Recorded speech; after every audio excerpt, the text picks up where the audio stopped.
All right, boys. What's your favorite restaurant in South Bend? I would definitely say my favorite restaurant in South Bend is Mimo's Pizza. David, could you talk about why? Yeah, Mimo's Pizza, favorite restaurant in South Bend, Indiana. Constantly having new deals, offers. Right now, there's a deal: 14 inches, one topping pizza for just $13.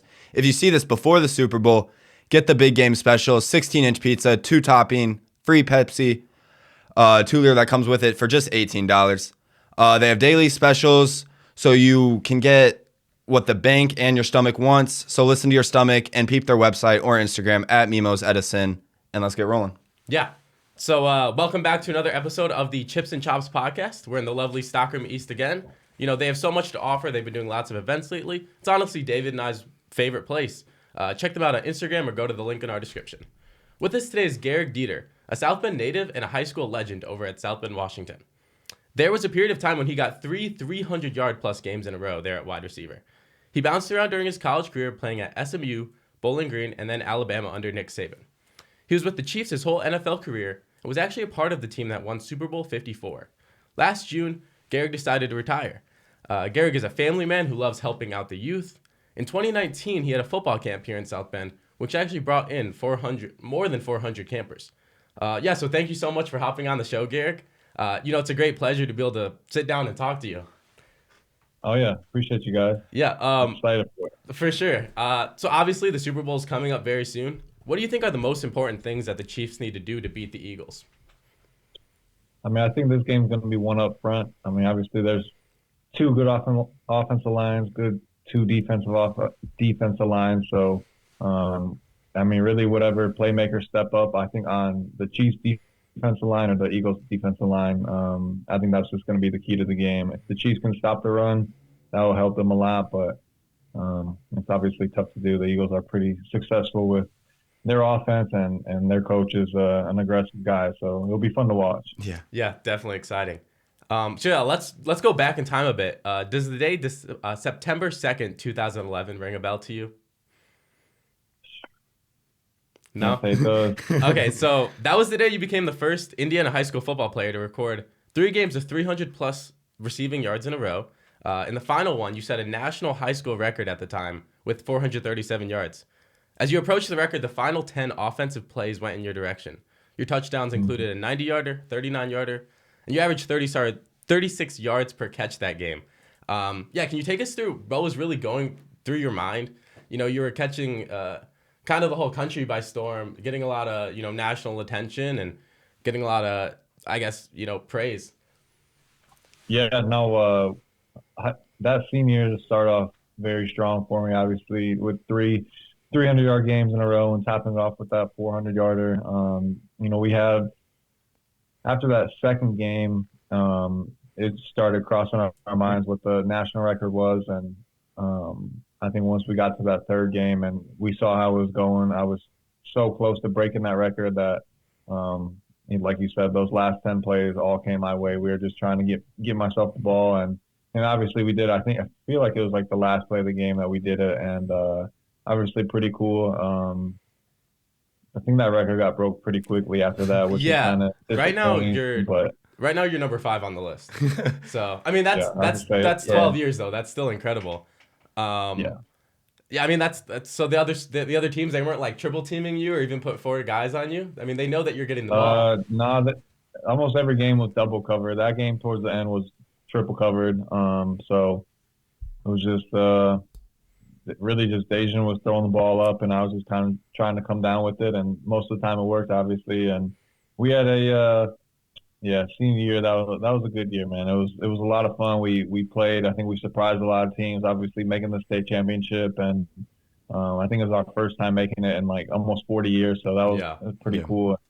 Ran in the Indianapolis Cathedral, and they beat the bricks off us. So it's a little bit different when you're team like Washington going against a team like Cathedral, and we have maybe 40 guys on the team versus a team that has damn near 150. So the size of school. All 3 of their teams probably. They're freshmen, JV, varsity. I mean, at what point during your high school career, or even your middle school career at LaSalle, did you realize, I can go to college and I can play college football, or I can go to the NFL and I can play?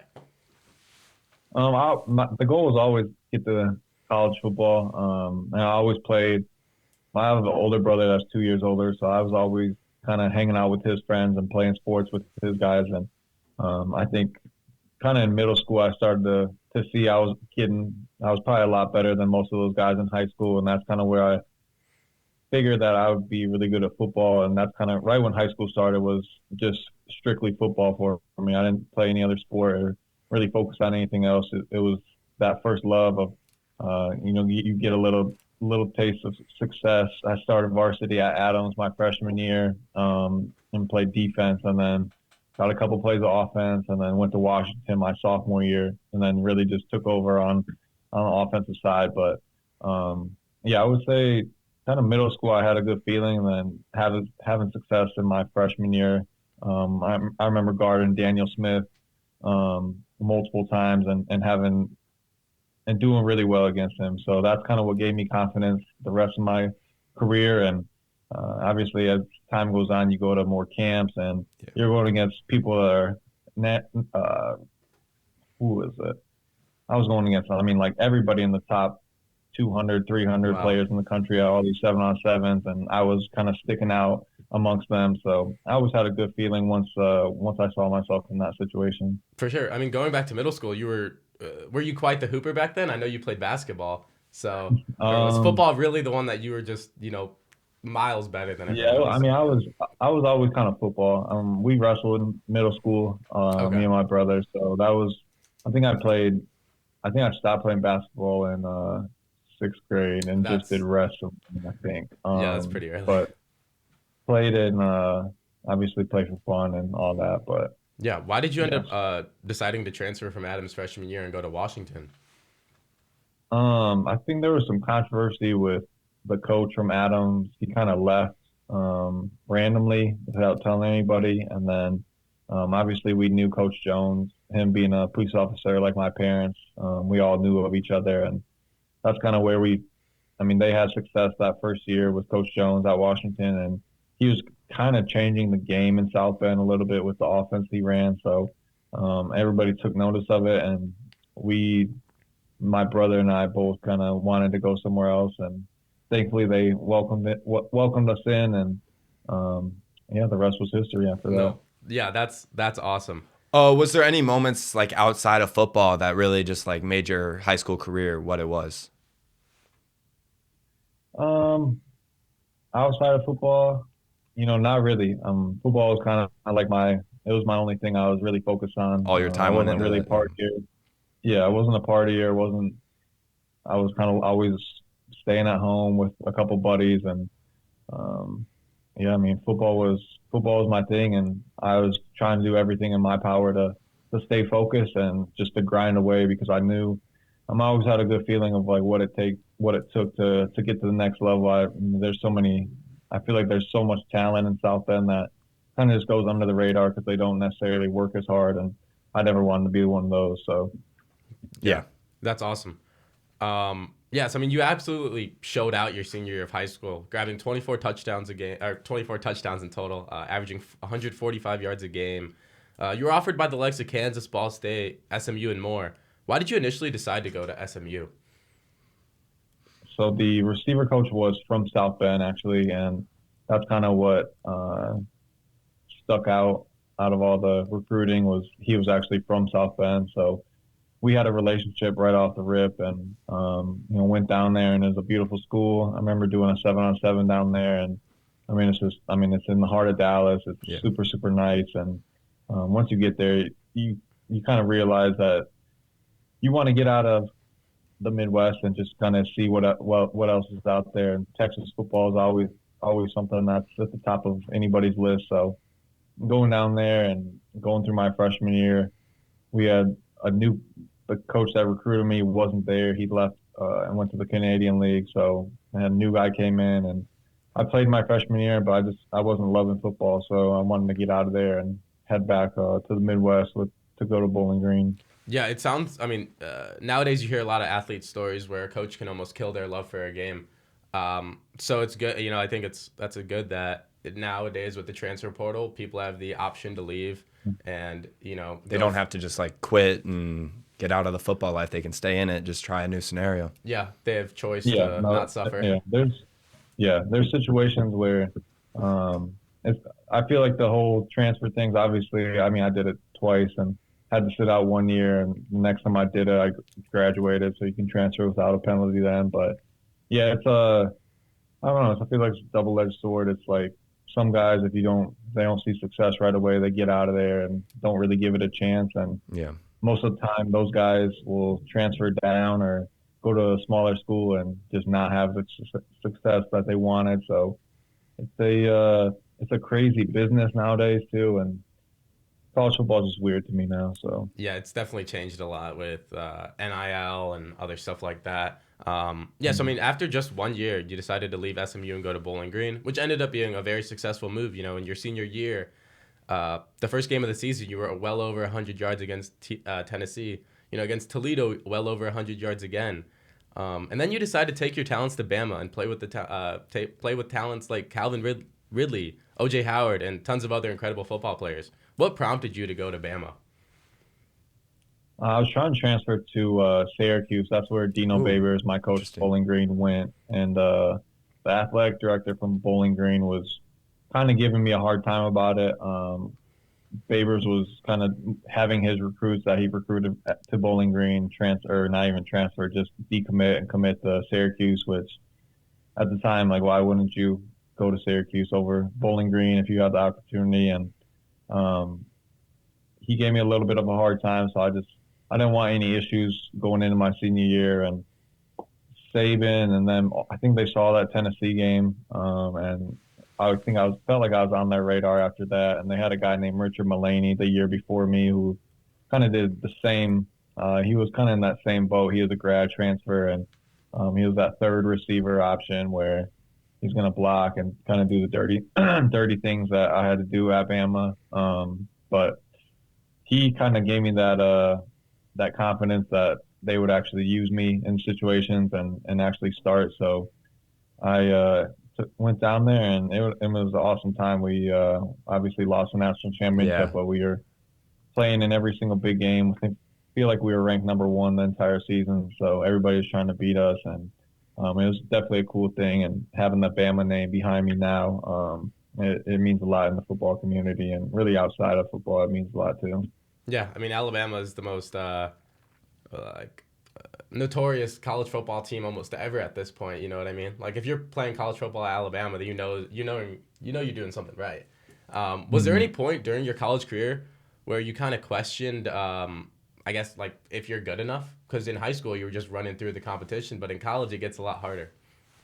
Yeah. No, I don't think it really crossed my mind. I mean, sitting out the year I had to sit out when I went to Bowling Green, um, I feel like that was a kind of a grinding year because you can't actually play in the game for an entire year. That was not fun. And then I guess my sophomore or whatever junior year, um, I had a couple injuries that were somewhat took me back a couple steps, but at the same time, I've always felt confident. I mean, I was starting, so that was kind of my main thing was Yeah. if I'm starting at a school, I feel like I can kind of compete with anybody. And that last year I was there, obviously, our offense switched up a little bit, and we had everybody back, so we had a lot of confidence on offense, and guys were in the right positions, and we had a lot of playmakers on the field, so it made it easier for me to have success. Yeah. So you were at Bama, okay? When you switched to Bama, you were at Bowling Green getting those 100-yard a games, but you switched to Yeah. Bama and you said you had to start doing the dirty work and all that. How did you deal with that? I mean, you weren't getting the ball as much, but you still had just as big as an impact.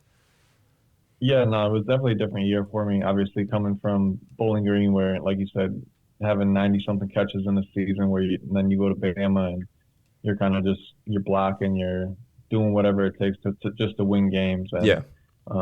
once Jalen was kind of the quarterback at the time, he was a freshman, and we were obviously run heavy. So that was my big thing was kind of just buying into the program, into the team, and obviously if you can play at Alabama, you can play in the NFL. So I wasn't too worried about stats at that point. I mean, I put them up at Bowling Green, and always felt confident in myself if I can beat guys man on man, and I just wanted to show NFL guys that I could play at really position, receiver-wise, and play on special teams, which I didn't do at Bowling Green and went to Bama, and that helped me obviously going to the NFL. That was kind of the only role I had. So, and you learn a lot, you get humbled, and Yeah.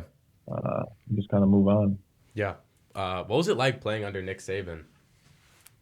It Is was he? cool. I mean, he was obviously he's a coaching legend, and I think the cool thing about Saban, I always say, is the way he gets guys to buy in. He gets all these 5-star guys, 4-star guys that obviously have egos nowadays, especially. But I mean, he kind of shuts those out right away, and to me, that's an impressive feat on him and leaders that they have. Is you don't really understand how much ego affects college football teams, especially now, like you said, NIL stuff.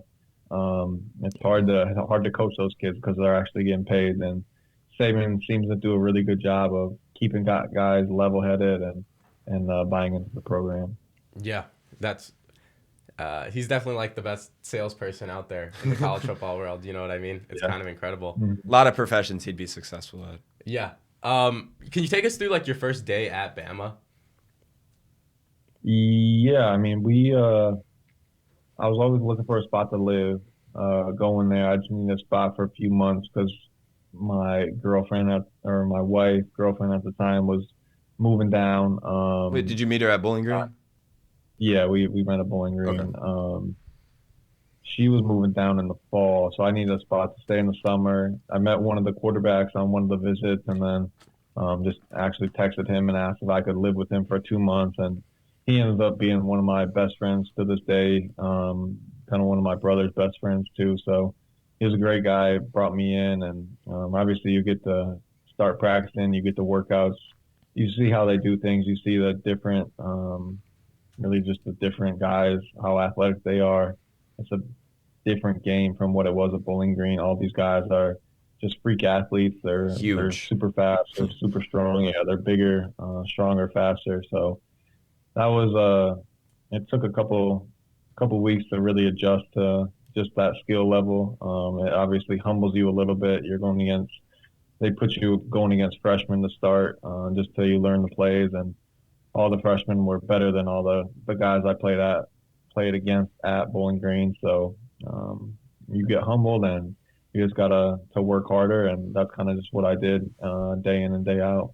For sure. Do you think if you stayed at Bowling Green for your graduate year, you still would have had the chance to make it to the NFL? Or do you think Bama really shaped you and developed yourself, putting yourself out there to make yourself more of an athlete? I always thought if I had stayed at Bowling Green, I feel like I would have got drafted just because I would have had probably some crazy numbers that last season at Bowling Green. Okay. But you never really know. I mean, obviously I went undrafted, so Yeah. I feel like my time at Bama it was well spent. Like I said, you learn a lot of things. You learn really the game of football there, and the competition is kind of just a step below what you're going to face on a daily basis in the NFL. So Yeah, there's the whole can can Bama beat the worst NFL team? Like, That's the craziest thing I've ever heard. yeah, it won't that won't happen, but the guys are definitely talented enough to make it the game. Yeah. So you were signed as an undrafted free agent by the Chiefs on May 6, 2017. What was going through your mind when you got that first phone call of NFL teams, looking to sign you? and did you initially think were you on any draft boards to be drafted and it kind of just slipped off, or it was like you were praying? No, I was always kind of like priority free agent. So if somebody was to draft me, it would have been like 7th round, late. So my agent kind of kept me in the loop with that, and there was about 5 or 6 teams that want that wanted me to come out and sign as a free agent. And the Chiefs at the time were super young at receiver and a lot of inexperience. So that was kind of just the main reason I picked the Chiefs. If I went back and did it again, I'd probably pick a team with older receivers that kind of were on their way out rather than up and comers, because you just never know how up and comers will be. So it's obviously you have a lot of really great friends, great relationships that came out of those years. So you can never complain about them. Growing up, what was your dream NFL team to play for? I was a Packers fan growing up, big time. Out of South Bend, Jordan that's fan. crazy. Yeah, big time. My mom's from Oh, but Wisconsin, so okay, Jordy. Okay. yeah, big time Geordie guy. Is that He kind of who you obviously idled changed. your game around, or Yeah, okay? yeah, yeah. Tried to be as much like him as possible, and he was a stud while he played. Yeah. Yeah. Most hated by Bears fan though. Yeah, he did a lot of good things against the a lot of teams. Yeah. Yeah, for sure. I mean, with the Chiefs, you appeared in a few games, bouncing around from practice squad to active roster, but you were with them when they won Super Bowl 54. What was that like? I mean, it's kind of everybody's dream as a football player is to win a Super Bowl and just be a part of it and experience Super Bowl week. Obviously, the year before we lost in the AFC Championship game to the Patriots, and that was Yeah. the year I was actually playing a lot. So that was kind of frustrating on my personal side. But getting back there and obviously taking care of business and winning the game, it's like I said, every kid's dream, and a lot of opportunity comes after that. And you, the city of Kansas City is they really love Chiefs players, and they take care of them after they're done playing. And um, you win that Super Bowl is the first time in a long time that it's happened in Kansas City. You just see the amount of pride that the city it brings the city, and it kind of just means that much more. What Yeah. was it like having to bounce around from like practice squad to NFL? Because like, I don't know, I feel like it could be tough knowing you have the talent. It's just like you kind of have to wait for your time. Yeah, it seems like Yeah, kids like they dream of going to the NFL, but I could imagine once you get there, and you achieve that dream, it's a lot harder. And then your dream changes, and it's like I want to start and Yeah, whatnot. and I could So imagine it would be hard, struggling, and so some players bounce from team to team, which would also be really hard. yeah. Thankfully, I was only on the Chiefs for the whole time. Anytime I got cut, they brought me back on practice squad, like you said, and it is frustrating at times. You feel like you can help the team in certain areas, and you just can't control those things. It's always in somebody else's hands, which is, like I said, kind of the frustrating part of the NFL. But I mean, I got opportunities to play, and I always had a lot of fun when I got the opportunity. And NFL is a little easier when you can play consistently. I was kind of always it felt like I'd play a game and have to be out for 5, 6 games and then get thrown back in. And playing football like that's hard. You yeah, get no rhythm. There's a lot of things that, like I said, the more you play, the kind of easier the game slows down. The more comfortable you feel, the more you feel like yourself. you don't feel like you have to And act out to prove yourself to anyone and whatnot, yeah, I right? mean this. Yeah, I mean that the speed of the NFL is crazy. So the more game reps you get, obviously the more comfortable you get, and that's kind of like my second year. Towards the end of the season, I think I played in 6 or 7 straight games and really started to feel good out there. And obviously the next year I had a back injury, and then the year after that, like you said, up and down on P squad, and it's just hard to play like that, man. It's not normal because practice is one speed and game's a Yeah. different animal. Yeah, would you say that it really showed you that athletes' mental health is overlooked a lot? Say that again. Would you say that it really showed you that athletes' mental health is overlooked a lot and it's not talked about that much? No, I feel like the NFL does a good job of making that a priority. There's a lot of people that work for organizations that help in that aspect. If you need anybody to talk to or you're having issues, there's always people to talk to, and the NFL and the Chiefs, and they always did a good job providing that if you needed it. I was never one of those guys. I mean, I kind of knew where I stood mentally, and I was always comfortable. But like I said, frustration of not playing and practicing every day and working hard, and some things just not going your way. It's just the game of the NFL. You never know what will happen. For Was there sure. any support in particular that you'd lay back on, like your I don't know if she was your wife at the time, but her or parents or your brother? Yeah, I mean, I was super close with the receiver coach for the Chiefs. Receiver So coach, okay. anytime I had anything going on, football wise, I would just talk to him because he would just be honest with me on the situations, and that's what I kind of respect about him, his honesty and just telling me how it is. Because I mean, at the end of the day, it's a lot easier to hear it how it is rather than kind of getting told one thing and it's not the actual thing. So I always respected him for that. For sure, it's a lot more helpful too. Who would you say is your favorite people that you met playing against or playing with? I got really close with obviously Pat, Kelsey, and Tyreek and Blake Bell. You had Alex Smith So you would have had Alex Smith your first year, right? yeah, Because he he was left there like my first year. 2018 maybe or 2017. Yeah, 17, I think. Okay. Uh, yeah, he was there. He's a great guy. Obviously, he taught Pat a lot of things about playing the quarterback and just kind of being a quarterback in the NFL. But yeah, my guys were Kelsey, Pat, Tyreek, and Blake Bell, and still talk to all those guys almost every day. So relationships get built in football, and obviously playing for the Chiefs for 5 years.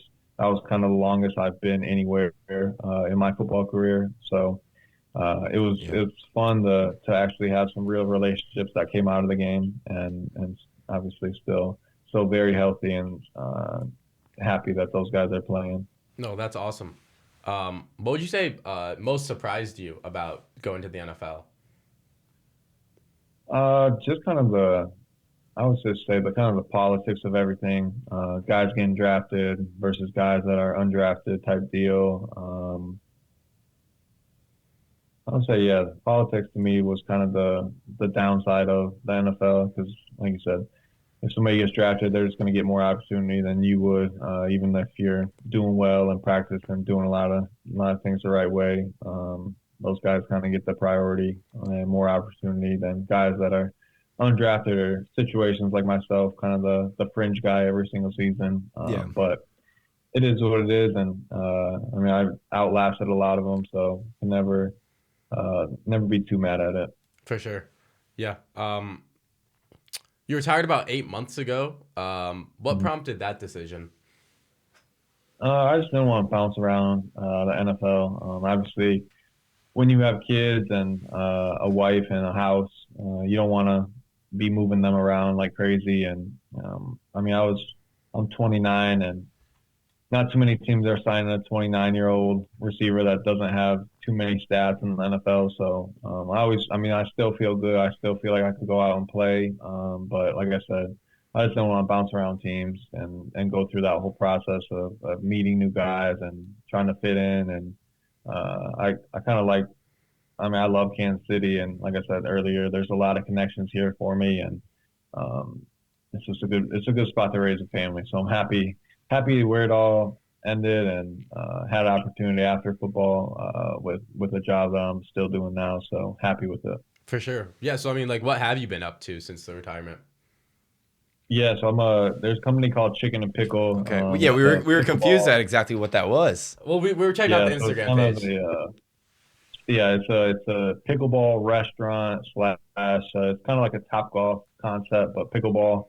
I met the owner of it probably like 5 years ago while I was playing. We would go there as like a spot, like a Friday night spot with the team, and it was always fun. They always treated me great, and the business side of the chicken and pickle is more complicated than I thought it would be, and they kind of let me create my own role in the company. So I've been having fun with the flexibility of it, and doing a lot of stuff with college athletes now. So it's fun. They're very nice to me, and like I said earlier, they gave me a lot of flexibility. So I can't complain about it. That's awesome. So that means you play pickleball on the daily, or how often then now?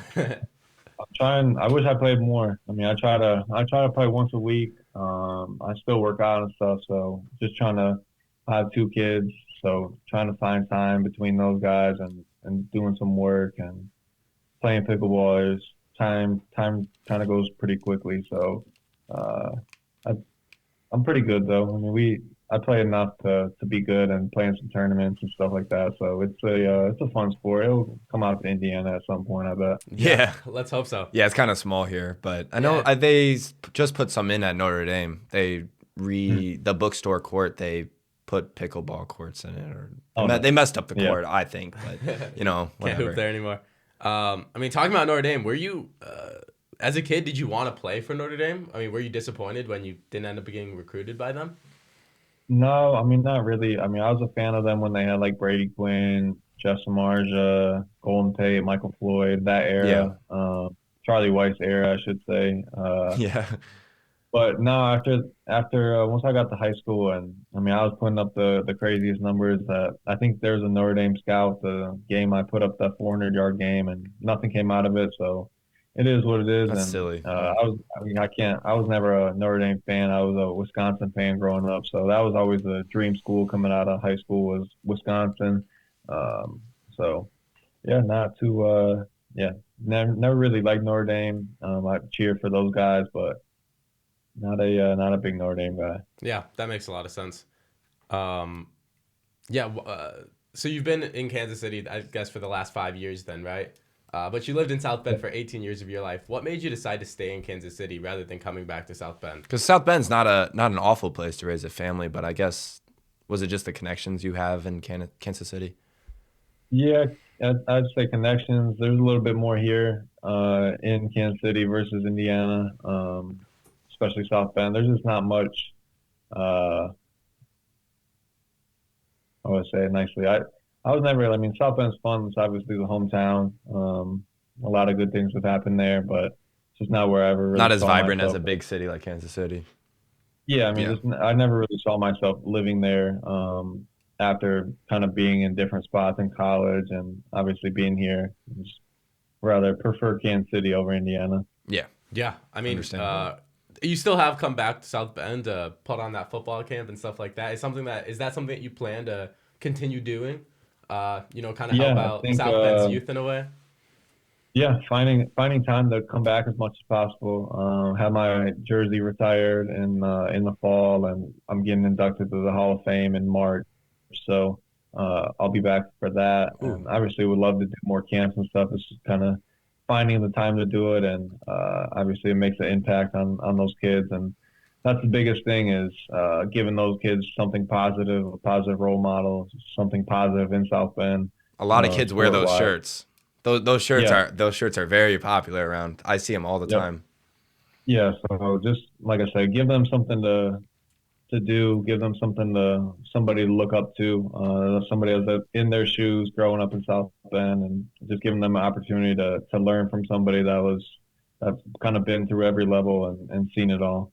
Yeah, for sure. I mean, it seems like for the first, you could say almost 29 years of your life, your mission was to play football. Since retirement, Hmm. would you have you switched that mission? Now you have two kids and a wife and stuff like that. Yeah, I mean, obviously to me my biggest job now is being a dad and just kind of being the best dad I can be. So that's obviously when you have kids, it takes over your life, and when you have two pretty quick back to back, I mean, everything just kind of runs together, and you get to learn on the run how to be a dad and all that. But it's been fun so far, and I have two awesome girls, so can't complain. Yeah, I can imagine being a dad is harder than playing football. It's got its challenges, but Yeah, it's definitely more rewarding. yeah. I wonder if it's my bad. Yeah, I mean, so that's all that we had prepared for questions wise. Is there anything else that you're curious about? No. Otherwise, I mean, I would love to go into. We have a couple of friends that submitted some questions that they want you to answer. Yep. So the first one is, what do you miss most about South Bend? I would just say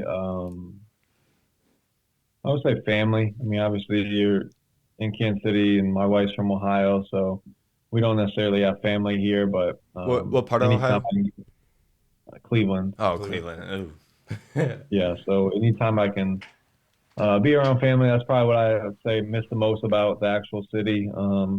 Getting back to, I would always try to go back to LaSalle anytime I would be in town just to see if what teachers were still there, what staff would were still there when I was there, and it's just every year I went back, it was just less and less. So it was just kind of stopped doing that. But Yeah. Yeah. they it was always good to see people that you grew up with and people that you haven't seen in whatever 15 years. And it probably makes their day too, seeing, I mean, how successful you became coming out of LaSalle. Yeah. Yeah, no, it's definitely everybody always seems excited. So I always took a lot of pride in that, and I was always the feelings were mutual. Yeah. Yeah, that makes a lot of sense. So the second one is what is your best piece of advice for someone looking to go to the NFL one day? Uh, I would say you have to commit to the game. You have to commit to kind of your whole life has to be around going to the NFL, and you can't be partying, you can't be doing things the wrong way. You have to be a high character guy, especially nowadays with social media and stuff. There's a lot of distractions. There's a lot of people doing things for the wrong reasons. I feel like, and you have to just, like I said, you have to commit yourself every single day. You have to find something to do, football wise, or lifting weights, or just something physically to elevate your game. Because I mean, dudes are so talented, and everybody works hard, and it is talented at NFL. So you just have to have a lot of things go your way too. And I was fortunate enough to be in that situation where I worked hard and things went my way and stuck around for 5 years. Yeah, for sure. The third and the last one is what is one quote that you live by? I'm not a big quote guy, I'll be honest. Is there say a big piece of it, a big piece of advice or some big thing that you learned while playing in the NFL? And just going through everyone's journey in life, like what would help you I would just say, keep going? yeah, I would just say staying humble and kind of never too high on the highs, never too low on the lows type deal. NFL, there's a lot of lows, there's a lot of highs, and if you kind of get caught up in one or the other, it kind of messes with your head. In the NFL, you have to kind of be spot on every single day when it comes to playing. So, because the talent level will obviously take over if you're having a bad day mentally, things will not go your way, and it will just kind of make it worse. So, staying Yeah. staying as level as possible when it comes to your attitude and mental health, I think is the biggest key to sticking around the NFL and doing anything positive in it. For sure. Yeah, that's awesome. So I mean, that's all that we have prepared. Are there any questions that you have for us? I mean, not really. What are your guys' goals with the podcast? You want You can take it. Yeah, so we really just want to, you know, interview stories of people who are from South Bend or from, say, Indiana. A lot of our market is high schoolers, from South Bend schools, Mishawaka schools, stuff like that. So if we can just provide a story that will help them in any sort of way, that's really just what we want to do. Yeah, a lot of kids. Social media is growing. Everything's growing. People are more prone to just stay on phones and whatnot. We just kind of want to show like, get out and do stuff. Kind of like what your goals are. Yeah, and in really a just way. and have a conversation with people. 'Cause Yeah. I think people don't really, people don't really sit down and talk with new people, for 20 minutes or more at all anymore. So that's really our goal. Right. Yeah. Agreed. What are you guys' dream guests? Dream guest? Do Ooh. you have one? I don't know. I feel like I have more than like multiple. Like there's so many. There's like high scale ones like Derrick Rose or something like that. That'd be crazy. But like Notre Dame guys like Kyle Brinza, Jalen Smith, like those like that era of Notre Dame players was just like I loved them. So Yeah, I would probably say Pat Connaughton. that'd be tough. Pat Connaughton Yeah. would be awesome. Yeah. Thank you so much, Gehrig. It was awesome to, be able to sit down and talk with a former NFL player and a South Bend guy. So thank you so much. Yeah, boys, you guys did good, man. Yeah. Keep it Thank up. you. Yeah, Thank you. Thank you so much. All right. Peace.